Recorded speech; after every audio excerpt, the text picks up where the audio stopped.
Supreme കോടതി വിധിക്കെതിരെ നിയമനിർമ്മാണം ബുദ്ധിമുട്ടാണെന്ന് റിട്ടയർഡ് ജസ്റ്റിസ് കമാൽ പാഷ അഭിപ്രായപ്പെട്ടു. ഇനി ആ പേരിൽ വായിൽ വെള്ളമിറക്കി യാക്കോ കുഞ്ഞുങ്ങൾ നടക്കുന്നതിൽ അർത്ഥമില്ല. യാക്കോബായ വിഘട വിഭാഗം അദ്ദേഹത്തിന്റെ വാക്കുകൾ കാതു തുറന്നു കേൾക്കണം. ഇനിയും കൂടെയുള്ള വിശ്വാസ സമൂഹത്തെ കബളിപ്പിച്ച് വഞ്ചിക്കരുത്. സത്യം അവരെ പറഞ്ഞു മനസ്സിലാക്കുക.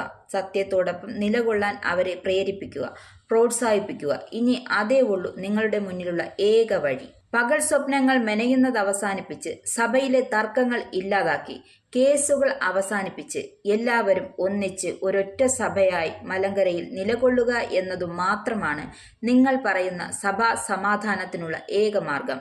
വ്യക്തമായി പറഞ്ഞാൽ അന്ത്യോക്യൻ പാത്രിയാർക്കീസിനോ അദ്ദേഹത്തിന്റെ അടിയാളന്മാർക്കോ മലങ്കര സഭയ്ക്ക് എതിരായി ഒരു ചുക്കും ചെയ്യാൻ കഴിയില്ല.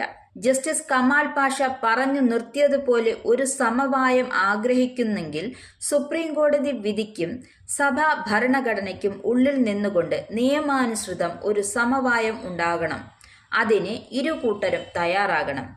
നീതിന്യായ കോടതികൾ, നിയമപാലകർ, പ്രാദേശിക സർക്കാരും അനുബന്ധ സംവിധാനങ്ങളും എല്ലാം ഒത്തുചേർന്ന് നിയമം നടപ്പിലാക്കിയാൽ അതിനെ അനീതി എന്ന് വിളിക്കുന്ന ഈ വിഡ്ഢിക്കുഷ്മാണ്ഡങ്ങൾ പഠിച്ചതു പാടൂ എന്ന ചൊല്ല് അന്വർത്ഥമാക്കുന്നു.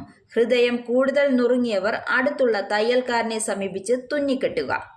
മലങ്കര സഭ ആരെയും വിലക്കുകയോ ഇറക്കിവിടുകയോ ചെയ്യത്തില്ല. അത് സഭയുടെ നയമല്ല. എല്ലാവരെയും ഒന്നായി ചേർത്ത് നിർത്താനാണ് സഭ ആഗ്രഹിക്കുന്നത്.